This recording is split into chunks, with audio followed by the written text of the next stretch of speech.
الحمد للہ رب العالمین والصلاة والسلام علی رسول محمد وعلی آلہ وصحبہ اجمعین ومن تبعهم بإحسان إلى يوم الدين اما بعد.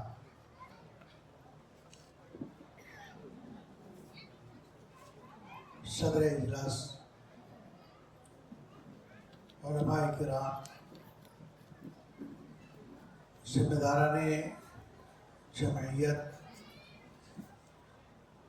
اور مسجد اعظہ اور مدرسے کے ذمہ داران، حاضرین مرد و خواتین،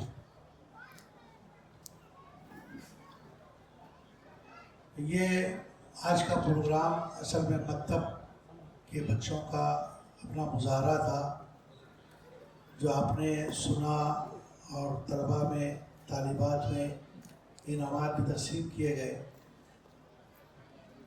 مکتب کی اہمیت اور ضرورت پر بھی شیخ نے ابھی اشارہ کیا، کچھ اس کی ضرورت پر زور دے کر اس نے اصلاح کی، اس میں بہتری کی تاکید کی. میں بھی کچھ باتیں میرے دل میں ہیں، اس مناسبت سے آپ کے سامنے رکھنا چاہتا ہوں. اللہ تبارک و تعالیٰ نے قرآن مجید میں فرمایا قُلْ هَلْ يَسْتَوِي الَّذِينَ يَعْلَمُونَ وَالَّذِينَ لَا يَعْلَمُونَ إِنَّمَا يَتَذَكَّرُ أُولُو الْأَلْبَابِ.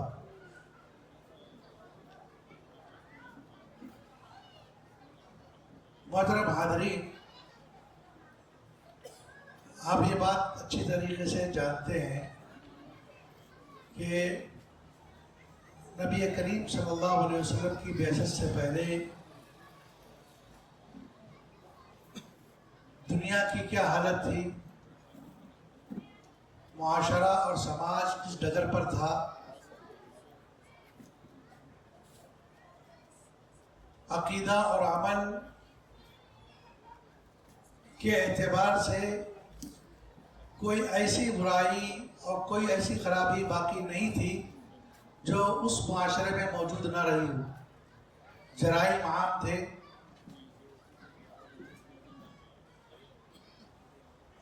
لیکن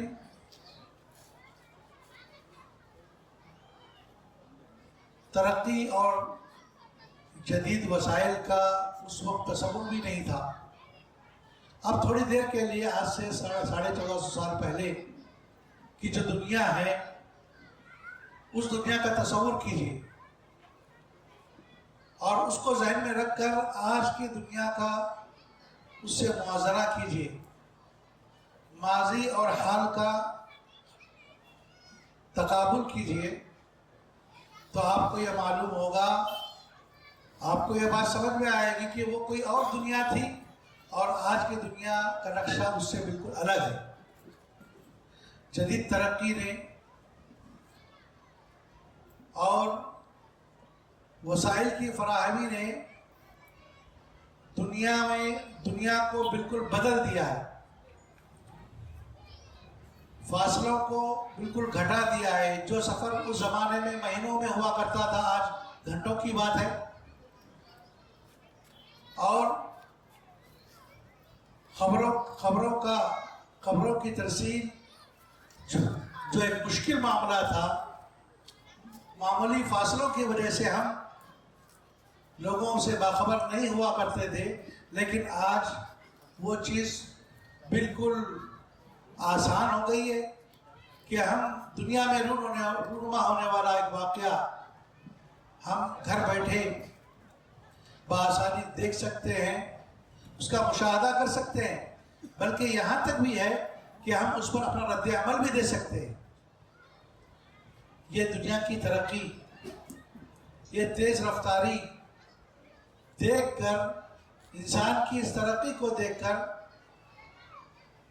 یہ بات کہی جا سکتی ہے کہ انسان نے کبوتروں کے ذریعے سے مراسلت کا آغاز کیا تھا، آج وہ موبائل اور ای میل تک اس کی ترقی ہو چکی ہے. اور یہ اتنی تیز رفتاری سے آگے بڑھ رہا ہے کہ اس کو دیکھ کر بخاری کی لمبی حدیث کا وہ ٹکڑا یاد آتا ہے، یصبح الرجل فَيَكْذِبُ الْكَذِبَ تَبْلُغُ الْآفَاقَ، کہ آدمی صبح اٹھے گا اور ایک جھوٹ بولے گا تو وہ جھوٹ دنیا کے کونوں کونوں تک پہنچ جائے گا۔ میڈیکل سائنس میں انسان نے بہت زیادہ ترقی کر لی ہے، جس کا آج سے کچھ سال پہلے، کچھ صدیوں پہلے تصور بھی نہیں تھا کہ میڈیکل میں سرجری ہے، دل و دماغ کی سرجری ہے، جسم کی سرجری ہے، مصنوعی اعضاء کی پیوند کاری ہے، اعضاء کی پیوند کاری ہے اور مصنوعی اعضاء کی بناوٹ ہے، اور پھر اس طریقے سے مختلف قسم کی ترقیات جو میڈیکل سائنس نے کی ہے، جو آج کے زمانے کی علمی تحقیق اور ترقی کا معراج ہے۔ اور اسی طریقے سے انسان نے دن کو، رات کو دن کی طرح روشن کر دیا ہے، خلاؤں میں اڑتا ہے اور سمندروں میں وہ اس کو اپنی گزرگاہ بنا لیا ہے۔ اس کے پاس بے شمار انقلاب ہے، کہ صنعتی انقلاب ہے اور پھر معاشی انقلاب ہے اور میڈیکل سائنس کا انقلاب ہے، اور ابھی انفارمیشن اور ٹیکنالوجی کا جو انقلاب آیا ہے اس نے تو زندگی بدل دی ہے، زندگی کو بالکل اس میں ایک نیا انقلاب برپا کر دیا ہے۔ اور ایسا معلوم ہوتا ہے جیسے قرآن مجید میں اللہ نے کہا وَسَخَّرَ لَكُم مَّا فِي السَّمَاوَاتِ وَالْأَرْضِ جَمِيعًا مِّنْهُ، کہ اللہ نے تمہارے لیے جو کچھ آسمانوں اور زمین میں ہے تمہارے ماتحت بنا دیا ہے، تمہارے لیے مسخر کر دیا ہے، اور سب کے سب اللہ کی طرف سے اللہ نے تمہیں تمہارے ماتحت کر دیا ہے۔ تو آج کا انسان اس آیت کی حقیقی تفسیر بن گیا ہے اور حقیقی تصویر بن گیا ہے۔ تھوڑی دیر کے لیے آپ یہ تصور کریں کہ موجودہ دور کی اس ترقی کو سامنے رکھ کر آپ ماضی اور حال کے سلسلے میں یہ غور کریں کہ انسان کے لیے کیسے ممکن ہوا، اس سوال کا جواب تلاش کریں کہ آج کے انسان کے لیے کیسے ممکن ہوا اور کب یہ ترقی کا دروازہ اس پر کھلا اور کیسے کھلا۔ کوئی مانے یا نہ مانے،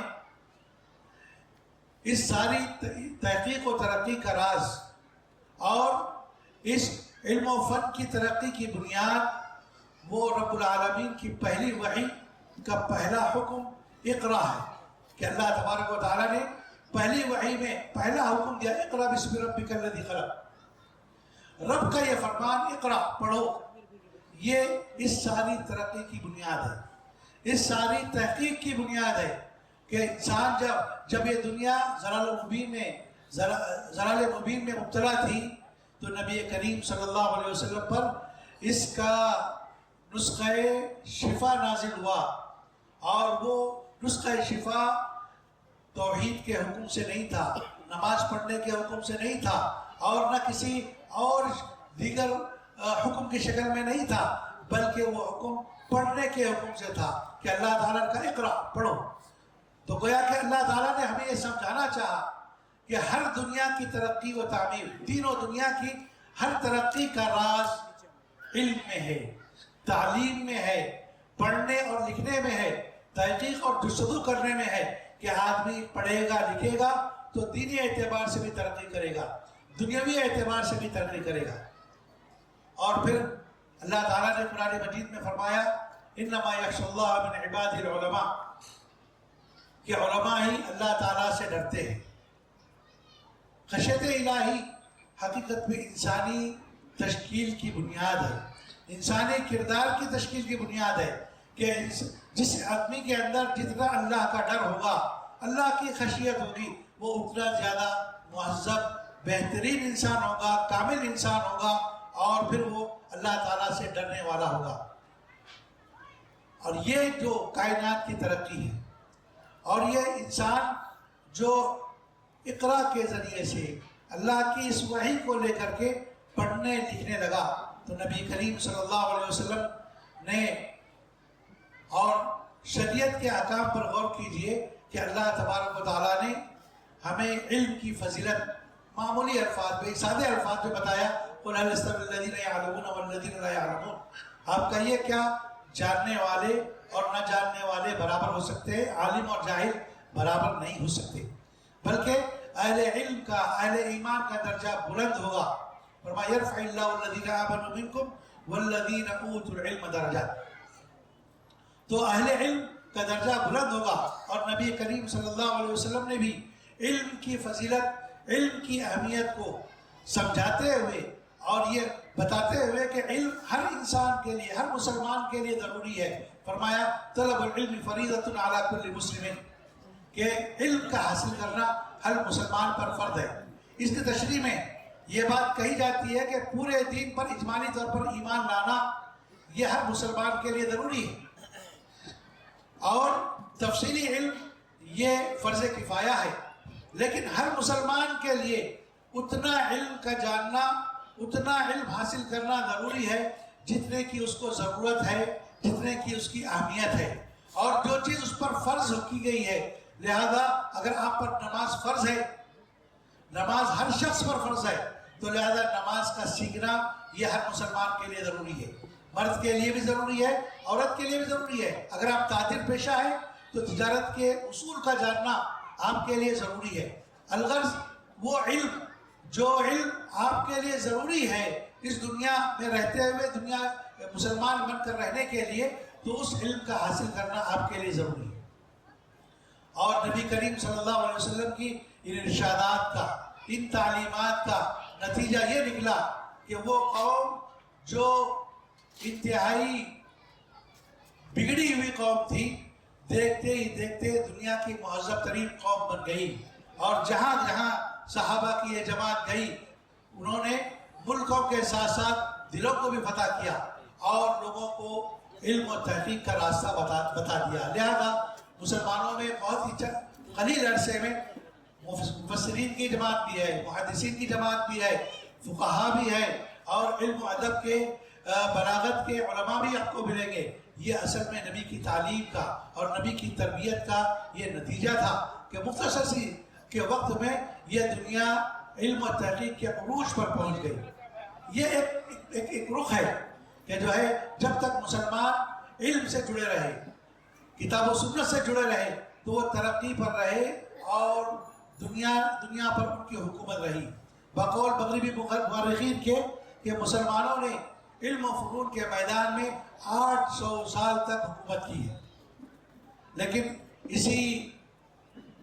اسی کا دوسرا رخ یہ ہے کہ جب مسلمانوں نے علم سے اپنا رشتہ کمزور کر لیا اور مسلمان علم کے مقصد سے غافل ہو گئے، تو جیسے مامون اور ہارون رشید کے زمانے میں مسلمانوں نے دیگر فنون کو عربی زبان میں منتقل کیا تھا، علم سے جڑ گئے تھے، بالکل اسی طریقے سے بعد میں مغربی ممالک نے مسلمانوں کے علمی خزانوں کو چرا لیا، اپنے ہاں منتقل کر لیا. مسلمانوں کو ان کے علمی ورثے سے ان کا تعلق کاٹ دیا اور خود علم سے اور ترقی سے جڑ گئے. تو مسلمانوں پر زوال آیا اور ان کے اندر مختلف قسم کے بگاڑ پیدا ہوئے. تو اس کا علاج کیا ہے؟ اس کا علاج یہی ہے کہ جو ہے اس صورتحال سے نکلنے کا کہ جب مسلمان علم کے میدان میں پیچھے ہو گئے اور کتاب اللہ اور سنت رسول سے انہوں نے اپنا تعلق کاٹ لیا، تو یہ علم بذات خود گمراہ ہو گیا. علم جو ایک زمانے میں ترقی اور عزت کا ذریعہ تھا، یہ علم بذات خود گمراہ ہو گیا. لہذا آج علم کا بڑا شور ہے، بڑی تشہیر ہے، لیکن یہ علم محض مفاد پرستی کا ذریعہ ہے، دنیا کمانے کا ذریعہ ہے. اور یہ علم جو ہے وہ گمراہی کی آماجگاہ بن گیا ہے. وجہ کیا ہے؟ اس کی وجہ یہی ہے کہ دنیا نے اقرا کے سبق کو تو یاد رکھا، پڑھنے کا حکم اللہ نے دیا تھا، پڑھنے کو یاد رکھا، لیکن بسم ربک کی جو قید تھی، رب کے نام سے پڑھو، اس کو وہ بھلا دیا. اسی لیے آج ہمیں چاہیے کہ ہم اپنا تعلق علم نبوت سے جوڑ لیں. ہم کتاب و سنت کو اپنا مصدر، اپنے دین کا، اپنے علم کا مصدر بنا لیں. اگر دنیا علم نبوت سے اپنے آپ کو جوڑ لے گی، شرعی علوم سے، شریعت کے علم سے اپنے آپ کو جوڑ لے گی، تو یقیناً ہمیں یہ معلوم ہوگا کہ علم شریعت ہمیں یہ بتاتا ہے، علم نبوت ہمیں سمجھاتا ہے کہ ہمیں دنیا میں کیوں بھیجا گیا ہے، دنیا میں آنے کا ہمارا مقصد کیا ہے. رب کی مرضی کیا ہے، اس کی ناپسند کیا ہے. لہذا علم نبوت انسان کو اپنا مقصد دکھاتا ہے. علم نبوت انسان کو اللہ کی مرضی کے مطابق زندگی گزارنے کا طریقہ سکھلاتا ہے، اور یہیں سے ایک انسان صحیح انسان بنتا ہے، کامل انسان بنتا ہے. جب رب کی معرفت اس کو حاصل ہوگی، وہ اس کو رب کی معرفت اس کو حاصل ہوگی، تو رب کی معرفت اس کو اللہ سے محبت اس کے دل میں پیدا کرے گی، اور وہ اللہ تعالیٰ سے محبت کرتے ہوئے نیک اعمال انجام دے گا. اور رب کی معرفت اس کو اس کے گناہوں سے اس کو دور رکھے گی، اور لہذا بندہ گناہوں سے اپنے آپ کو بچا لے گا. اسی لیے نبی کریم صلی اللہ علیہ وسلم نے یہ نہیں کہا کہ دنیا میں سب سے بہترین آدمی وہ ہے جو سب سے بڑا مالدار ہے، یا دنیا میں سب سے بہترین آدمی وہ ہے جو سب سے زیادہ طاقتور ہے، بلکہ آپ نے فرمایا خیرکم من تعلم القرآن وعلمہ، کہ تم میں کا بہترین آدمی وہ ہے جو قرآن سیکھتا ہے اور قرآن سکھاتا ہے. اس لیے کہ علم نبوت ہی وہ علم ہے جو انسان کو گمراہی سے بچا سکتا ہے، انسان کو راہ راست کی طرف لے جا سکتا ہے، اور علم نبوت ہی انسان کو صحیح انسان، حقیقی معنی میں انسان بناتا ہے. اس لیے آج ضرورت اس بات کی ہے کہ جہاں ہم بہت کچھ پڑھتے ہیں، بہت کچھ دنیاوی علوم سیکھتے ہیں، لیکن یہ نہ بھولیں کہ ہم علم شرعی بھی سیکھیں، ہم حلال و حرام کا علم سیکھیں، اللہ تعالیٰ اور اللہ کے نبی کے فرامین کا علم ہم حاصل کریں. اس لیے کہ یہی علم ہمیں انسان بناتا ہے، ہمیں دنیا اور آخرت میں کامیابی سے ہمکنار کرتا ہے. تو ضرورت اس بات کی ہے کہ ہم جہاں ان مکاتب کا اہتمام کرتے ہیں تو ان مکاتب میں اپنے بچوں کو بھیجیں اور بچیوں کو بھیجیں، اور خود نوجوانوں میں اور بوڑھوں میں بھی یہ شوق پیدا ہونا چاہیے کہ ان کے لیے بھی ایسا کچھ انتظام ہو جہاں جا کر وہ علم نبوت کو حاصل کر سکے، شریعت کے علم کو حاصل کر سکے، اپنے آپ کو صحیح معنی میں اچھا اور صحیح انسان بنا سکے. بس ان چند باتوں پر میں اپنی تقریر ختم کرتا ہوں. اللہ تعالیٰ سے دعا ہے کہ اللہ تبارک و تعالیٰ کہنے سے زیادہ اس پر عمل کرنے کی ہمیں توفیق عطا فرمائے. واخر دعوانا الحمدللہ رب العالمین.